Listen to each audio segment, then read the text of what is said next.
As the finale of every season, only 22 players walk out to perform under the spotlight in the European Cup final. It's a crucial day for the teams, so you do wonder why someone should be daft enough to try and spoil his side's chances, biased referee or not. Still, as Shakespeare said, out of adversity and all that, bringeth the hour, bringeth the man, and our unfortunate sinner did indeed redeem himself, to the great delight of the fans, his teammates, the manager, and most importantly, his mammy and daddy.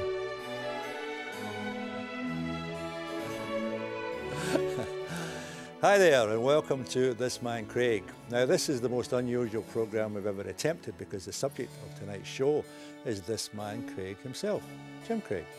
Good evening, Jim. Now, you had a rather unusual start to your footballing career because you were a student at the time. It was very unusual. There weren't many players did it that sort of route. I'd played for Scottish schoolboys last 2 years at secondary school, and Celtic were monitoring me at that time. A scout called Joe Connors didn't live too far away from me, and he was keeping an eye on my progress. And in my first year at university, I played for Celtic's third team, although I didn't train at the park. I just kind of turned up on a Saturday and got a game. And then I dropped out for a couple of years because the workload was quite high. I used to take my boots and go along to, we lived not far away from Bellahouston Park, I used to go along there on a Saturday afternoon, little bag under my arm, and I used to have the boots and a sling round my neck. And there was always some team didn't have a player and would come up and ask you to play. And I played for a variety of teams during those Saturdays. And then I started back again, played for university. Joe Connor was watching me this time and eventually recommended me to Celtic. And it was a strange place to go because it was nothing like the Celtic Park just now. And I was signed by the late, great Jimmy McGrory, one of Celtic's, in fact, it's the top goal scorer of all time at Celtic Park. And he then took me in to meet the board. And the first one I met was the chairman, who was just Bob Kelly at that time, later Sir Robert Kelly. And I found out later on that he had a damaged right arm, so he handed out the back of his left hand for me to shake. Now, you can imagine, I was a very impressionable 21-year-old, my first time inside Celtic Park, so I took it with both hands just to be on the safe side because I was a bit confused, right? And then I was introduced to Desmond White, who was the treasurer at the time, and I discovered later on that he also had a damaged right arm, and he also put out the back of the left hand for me to shake, which I also did with both hands. And I was getting a bit confused by this time because I knew Celtic kicked with the left foot, but the left hand as well was getting a bit strange. Anyway, the third director was Tom Devlin, who saw my reactions. I'd actually put out the back of his hand and started laughing and then shook hands with me properly. And that was my introduction to Celtic. When you arrived at Celtic Park, did it live up to expectations? Well, I had attended many games there and I'd played there. The second international I played was at Celtic Park in 1961. And it wasn't the best looking of stadiums. Inside, when I got inside, I was really disappointed with it. It was all very dark and it just didn't look anything glamorous at all. But you were a lucky man to get in because they had a doorman at that time called Bill Peacock, who wore a very resplendent green coat with gold edging and white gloves. And you did well getting past him because Bobby Lennox, a teammate of mine, went up to the door one night and he was playing for the Scottish League against the Irish League. And he started to walk through the door and Bill Peacock put his hand out and said, "Where's your ticket, Bobby?" And Bobby said, "But Bill, I come here every single day." And he said, "That's for Celtic, Bobby. This is for the Scottish League. Where's your ticket?" And he wouldn't let him in until he'd produced a ticket. And one other night, when I was going up to a European time, I got up to the front door and Bill Peacock was standing doing his guard on duty at the front door. In front of him was the photographer who had a bag between his feet which said Daily Record Sunday Mail, had one of those huge parkas on, had a camera slung that way, a camera slung that way, and a light meter across his front. And he's searching through his pockets. He's obviously looking for his pass. And as I walked past Bill Peacock, he said, "Jim, all the best tonight, son." And I said, "Thank you very much indeed, Bill." He turned back to this guy and he said, "And how am I supposed to know you're a photographer?" You know? And that was typical of Bill Peacock, who in his time kept out Don Revie and Bill Nicholson, the manager of Leeds United and Spurs on another occasion.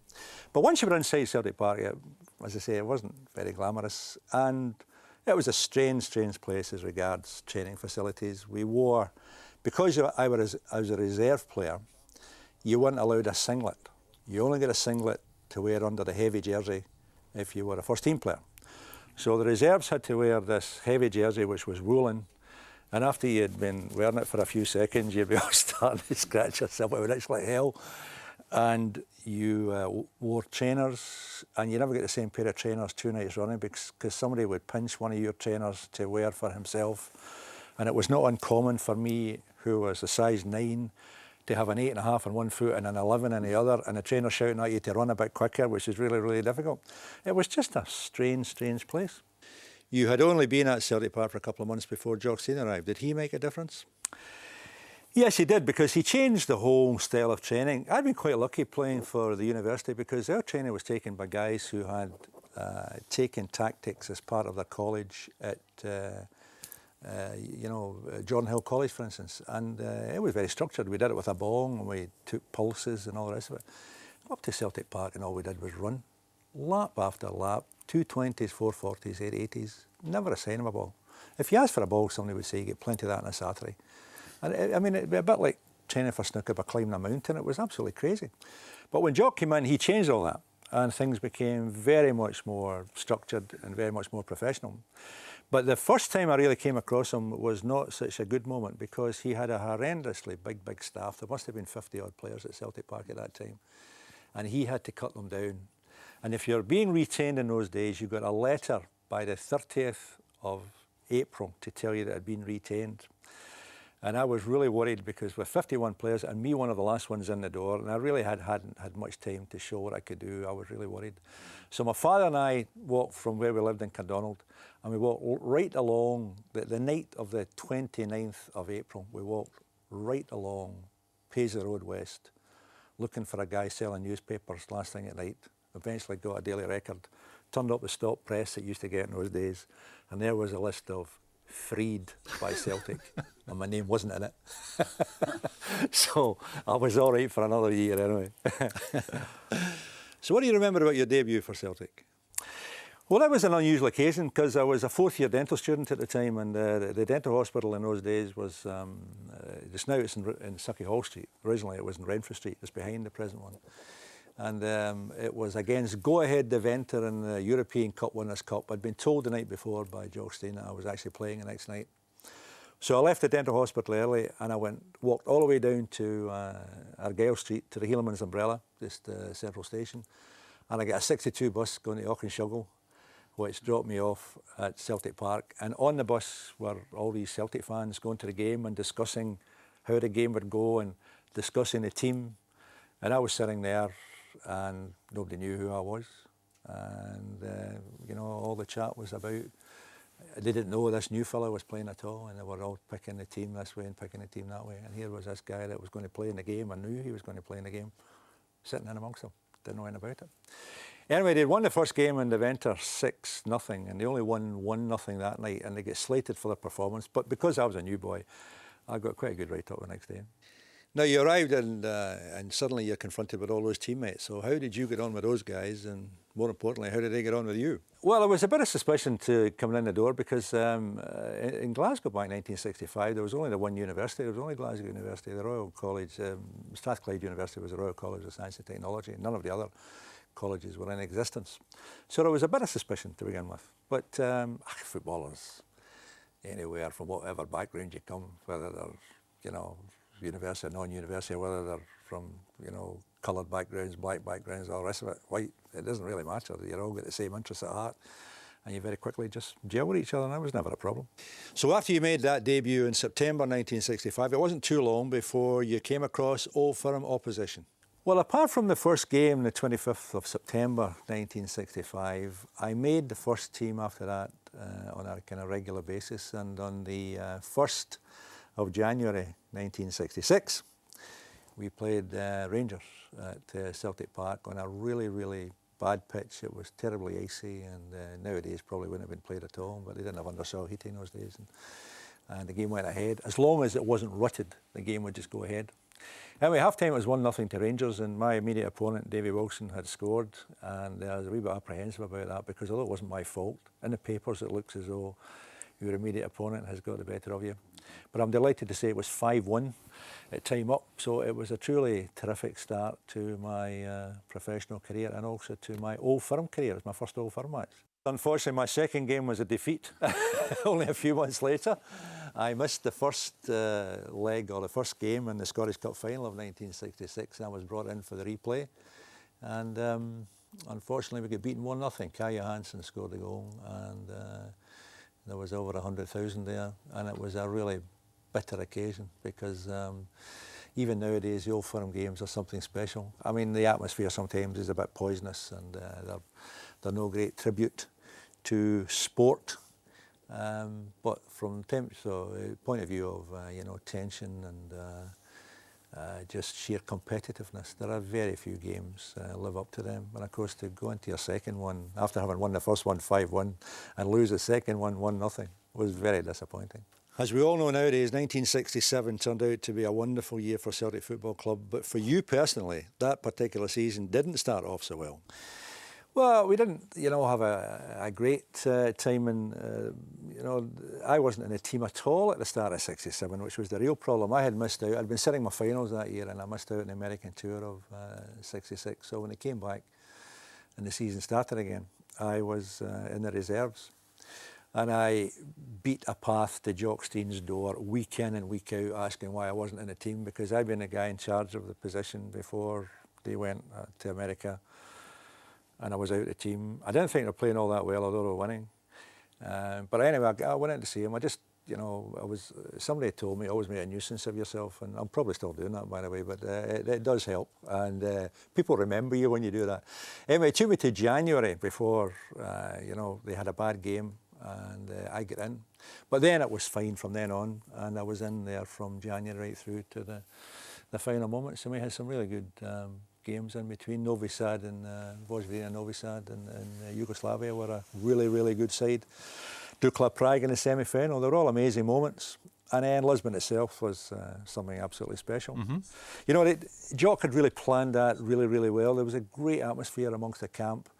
There was an excellent place to stay. We stayed in Estoril on the coast, and everybody was really, really happy. But as an example of how naive we were, the night before the game, he wanted us out the road because there were too many fans gathering. So we came out the door of the hotel, walked about 100 yards along to our left-hand side, and then walked up a country road to the house of a friend of his called Brodie Lennox, who lived over there. Mm-hmm. And that was just to keep us out the road. We had a cup of tea and we watched a game on television, a Spanish football match on television or something like that. Then we came back down the road again, and by this time it's dusk, maybe even darker than that. And Neil Mucken suddenly said, there's a hotel over there. We'll take a shortcut. So the night before a European Cup tie, we climbed a fence, ran down a hill, and climbed the wall into the grounds of the hotel, hardly seeing where we could go. Can you imagine a team nowadays being so stupid as to try that? There could have been ruts going down the hill, there could have been broken glass on top of the wall, anything at all, and that was how we came back the night before the game. And then on the day of the game itself, we all piled into the bus, and as we're driving along towards the National Stadium, and we'd been there the day before, but only for training purposes, so people weren't too sure where it was in relation to the hotel still, because you've only made one trip, and you're not looking out the window, you're talking to your pals and all that kind of thing. Suddenly somebody shouted and said, hey boss, all the traffic's going the other direction. And it was. We were going one direction and everybody was walking and the buses were going the opposite direction. So Jock said to the driver, do you know where a stadium is? And his best Portuguese. And the guy didn't know where the stadium was. So we turned the bus round and followed the crowds and got to the stadium late, which seems ridiculous, but that is exactly what happened. But it meant that we didn't have time to get nervous because we suddenly had to hurry to get ready. So we then came out of the dressing room, and there was a kind of courtyard where we gathered first of all. There were steps up to the actual pitch itself. And as we came out and stood in the courtyard, I remember thinking to myself, we don't look a very prepossessing sight, to be quite honest, because we'd all had our hair cut short, which didn't really suit most of us. We'd been in the sun for 2 days, and like typical Glaswegians, we're all going a bit red and all that kind of stuff. And wee Jimmy Johnson was astonishingly small. Bertie Olin walked with a limp, even when he was at the height of his powers. And Ronnie, who looked an old man at the best of times, used to take his teeth out to play and looked 20 years older, you know, and I was glancing along the line thinking to myself, we don't look too clever here, when suddenly the door opened on the other side of the little courtyard, and the Italians came out. Oh, they looked magnificent, by the way, right? The hair was all oiled, and they were all grease all over their faces. Beautiful strips, cutaway boots. And, I mean, ours were cutaway as well, but I think they were the quality stuff. Ours was Woolworths variety, you know, compared to all that. And they just looked terrific. And yet, as we go up to see the game, and I hope you've got a picture of this, Jimmy Johnson, as the two teams eventually get to the top, Jimmy Johnson's shouting to Facchetti, and just before the start of the European Cup final, he's asking Gioacchino Facchetti, who was captain of Italy, if he'd like to swap his jersey after the game. Now, before a European Cup tie, they were looking at us saying, what is this we're playing, you know? And then the game started and they realised what they were playing. It was a penalty, was it? Not at all, man. It was one of the worst footballing decisions of all time. I mean, anybody would tell you that with a reasonable amount of it. I must tell you, actually, James, that what really happened was that Capellini was running down the inside right channel. I knew he was a left-footed player, so I realised at some point he was going to pull the ball onto his left foot, and I just angled my run so that if he did turn inside, he was going to run into me.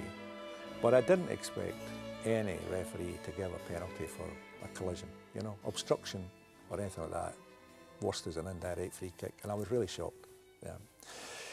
Anyway, sitting there at that time watching it was my father up in the stand. He hadn't wanted to come because he thought that Inter would be too strong for us. So it was only on the Sunday before the game when I eventually persuaded him that he should come along. So when I gave away that penalty, he apparently turned to my Uncle Philip sitting beside him and said, I've come all this bloody way to see that, you know. So anyway, I wouldn't feel too clever in the park afterwards. And when I was talking to Dad after the game, he told me that he was really getting worried when the second half started because he'd visions of going through his life being known as the guy who had produced the guy giving away the penalty kick. And I said, well, I'm sorry you were feeling hellish, Dad, to be quite honest, because I wasn't feeling any better on the park. I was getting a bit worried myself. So I decided to do something, and I laid on the pass for Tommy Gemmell that started the whole thing off. Yes, and of course after Lisbon, I should imagine Lisbon the biggest moment of your footballing career, but the day after Lisbon turned out to be pretty important as well. Oh yes, I mean, when we came back that night to Celtic Park, this red-haired girl came up and started talking to me and told me how desperate she was to go out with a European champion, and I couldn't fight her off, to be quite honest. And I think if you ask Elizabeth, you might get a different story, but that was how we met. We met just outside the tea room at Celtic Park, and 2 years later we got married, and now 35 years on, we're still together. So in many ways, the day after Lisbon, from the point of view of my life, was the more important day. You know, Jim, you had 7 years at Celtic Park with all those guys, most of whom lasted the course along with you. You must have some special memories of all of them. Well, we've always very, very lucky because we always got on very well with each other, and they've all got little idiosyncrasies that I remember them by, like Ronnie. There's a wonderful Glasgow expression. Ronnie took, I mean, first of all, he was a terrible liar, Ronnie. I mean, he used to tell everybody he was 5'10" and a half. He was not 5'10" and a half his life. What he used to do was, when the photographs get taken, he used to have the forwards in the front and the defenders in the back. Now, Ronnie would be standing beside Gemmell, myself, and Billy McNeil, all of whom were 6'1". So just before the photograph was taken, Ronnie would stand on his tiptoes to make himself look taller and tell everybody he was 5'10". Now, Ronnie was no more than 5'8" and a half if he was doing well.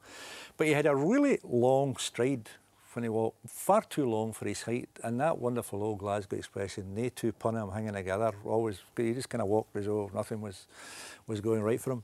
And of course, in Lisbon, just when everything was going well, they made a quick breakaway, and he chose to backheel the ball outside the penalty box, which everybody says nowadays that was wonderful to watch, and the defence nearly had a collective heart attack because he shouldn't have been doing things like that at the time. Tommy Gemmell, left back. Tommy was a really cheery customer. He was never down. He was always just buzzing around. Although he did have his moments when life wasn't so good for him. In 1970, we were playing St Johnstone, final of the League Cup. And Tom, always stayed out of the dressing room. He hated being in for an hour beforehand getting ready. He used to come in at the last minute. So in his absence, Jock announced the team. And we all started getting changed. And suddenly the door flew open. Tommy came in and he started taking his jacket off and loosening his tie. And he shouted, right guys, come on, let's get kicked into these people from... And as he did that, he noticed that Davy Hay was putting on the number 3 shorts in his place, which was quite a shock to him, believe you me. And he had to go out. Bobby Murdoch. Right, I have Bobby Murdoch, who had a couple of nicknames. Chopper, one of them, because a couple of rather indiscreet tackles he once had. He was also Sam, because we were down before a European tie one night at Seamill, and we were doing a training session about lunchtime. And Jockstein had brought out some cones for us to dribble in and out. And at that time, a sort of demolition contractor in Glasgow was called Sam B. Allison. And Bobby started running between these cones and rather lost his way and knocked about 3 cones down. And Jock said to him, come on, Bobby, you need to do better than that. And he turned round and he kicked the rest of the cones away and he shouted to him, we're not playing bloody cones tonight, you know. And it was immediately nicknamed Sam. And it stuck. That was another one that stuck ever since. Billy McNeil. Billy McNeil at centre-half. Billy was ever the diplomat. He always knew the right thing to say at the right time. And I don't mean that as a criticism. He was very, very good at that. But, he got hoist one night where we played in Benfica. We beat them 3-0 here, went over there. And got beaten 3-0 again, went to extra time, then we went through in the toss of the coin, and of course we were so delighted to get through. We hadn't played well at all, but we had a few drinks afterwards to celebrate, and unfortunately we realised that Sir Robert Kelly, the chairman, was in the next room. So as we got on the bus the next morning, he was sitting in the front seat, and we all walked past him without looking at him, except Billy, who came on and felt he had to say something. I said, Sir Robert, I just wanted to say that I'm sorry if there was any noise last night disturbed you. And Sir Bob Kelly looked at him and said, I don't know what you were bloody celebrating then. Luggy, John Clark. John Clark, left half. John, always the innocent. He was a really good sweeper. He just read the game very well indeed. Not above the occasional indiscretion. And then he had a wonderful way of standing just with his hands out like a wee altar boy, as if, you know, me, you know, I never did anything at all, you know. And always very, very competitive. We went in 1992 to play Feyenoord, an old Crocs game. They'd won the Cup 1970 and invited, I think it was 92. I don't know why they celebrated 22 years, but anyway. We went over to play them, the 2 teams that had played together. And they got a free kick about 25 yards out, and a great player, Dutch international called Wim van Hanegem, was waiting to take the free kick. Well, we put 10 men in the wall, and Evan Williams, the goalkeeper, covered the rest of the goal. And Van Hanegem just waited till the wall was in place, stood up on his left foot, walked forward, bent it right round the wall into the top corner. Now, Evan, at the height of his powers, could never get near it. And John turned round to him and said, for God's sake, Evan, you must have known that bloody ball was going up there, you know, because the competitive urge is always there.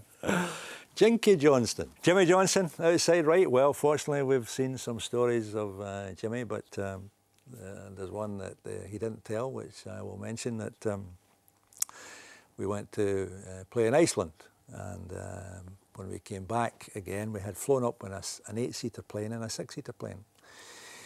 And Jimmy didn't like flying, as everybody realises. So we were really, really annoying when we got to the airport, because we decided that we would force Jimmy to be in the 6-seater plane coming back. He'd been terrified enough on the 8-seater plane away up. And coming back, 8 piled into the 8-seater plane, so Jimmy was forced to sit on the 6-seater plane. So the seats were spread out, 1, 1, 1, 1, and then 2 at the back. And I was sitting at the back. Jimmy was in the front seat, chatting away, all right? And the pilot came in the door and said, good morning, gentlemen, and shut the door behind him. And we all turned and said, including Jimmy, said, good morning, and turned back again. And he was talking away, and Jimmy suddenly said, excuse me a minute. He said to the pilot, excuse me. The pilot turned around and he said, where's your pal? Because there had been 2 pilots on the way up, right? And the pilot said, it is okay. He said, I fly myself. Oh, that's all we needed, Jimmy says. What happens if you have a heart attack? And the guy said, there are instructions. Which Jimmy did not find funny. Willie Wallace, Wispy. Willie Wallace, inside right, great player, Wispy. People think he was brought in to replace Joe McBride, but in actual fact he arrived while Joe was still there, and he was a great striker of a ball and a really good teammate. But he was, the first time I met him, he was with Hearts, and I was standing talking to him afterwards, and I actually said to him, "Did you have a sore throat?" But he spoke like that. That was why he was called Wispy. He just spoke like the way down there like that. And I had, when I think about it now, the horror of asking somebody if they had a sore throat, when that is the way they speak all the time. Steve Chalmers. Stevie Chalmers, run here, run there, run everywhere. The first man in the dressing room to get ready, and he always got dressed in a certain way. Left boot, left sock, left boot, right sock, jockstrap, pants. When he put on a jersey, he put on a jersey, wouldn't put on the pants till just before he went out.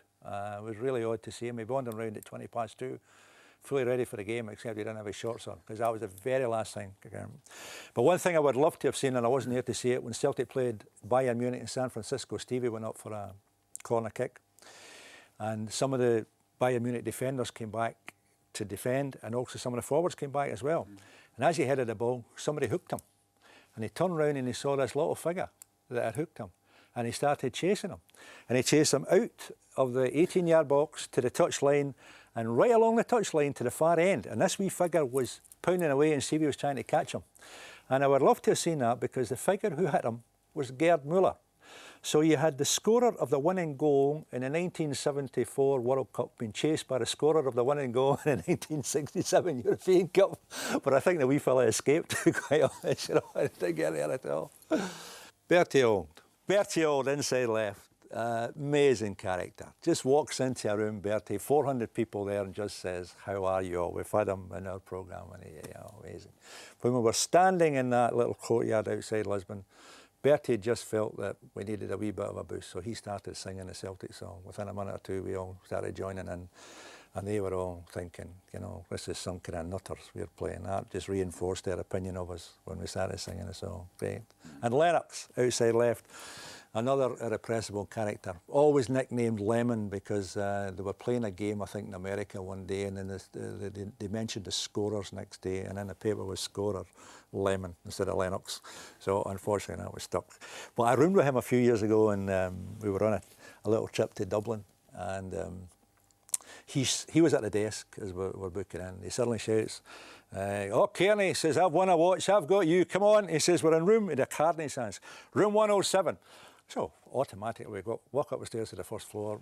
There's no room 107, it starts at 200. So we come downstairs, went into the basement, there are no rooms down there again. So he went up to the desk and said to the girl, "I'm sorry," he said, "I can't find a room at 107 at all." She says, "No, sir, that's to show that you arrived in the hotel at 1:07 p.m. She said, "You've got a key in your other hand." He had this big key in his hand. He was just only looking at the card, So that's how I remember him. And of course, the one man we haven't mentioned through all this, and you really can't talk about Celtic of that period without mentioning the boss, Jock Stein himself. No, well, Jock was something special. I mean, he and I had our moments when he arrived, because he liked a master-servant relationship. And in my unusual position, I'd been 7 years at primary school, 6 years at secondary school. I was in the 4th year of a 5-year university course, with people telling me I've got to think for myself and make my own decisions and all the rest of it. And then I go up to Celtic Park, and there's this guy there says, "You never mind thinking, I'll do the thinking for you, you just do what you're told." Yeah, well, it was hard to suddenly change your way of thinking. So he and I had our moments all through the time I was there. But he was an amazing fella, because, I mean, it would never have happened without him. I mean, in 1965, when I arrived and started speaking to these guys, many of them I was there for 2 months before Jock came, and I got to know some of the first team guys. Quite a few of them were hoping to leave. I mean, they were going to go to England and different teams down there, different teams in Scotland. They thought Celtic was going nowhere. Suddenly Jock comes in and just revolutionised the whole thing. We would never, ever have done it without him. He really does deserve all the credit he gets. Well, Jim, it's been a great pleasure meeting you, and I'm glad to have heard all your story. And lang may your Limerick, and I hope you have many years ahead of you.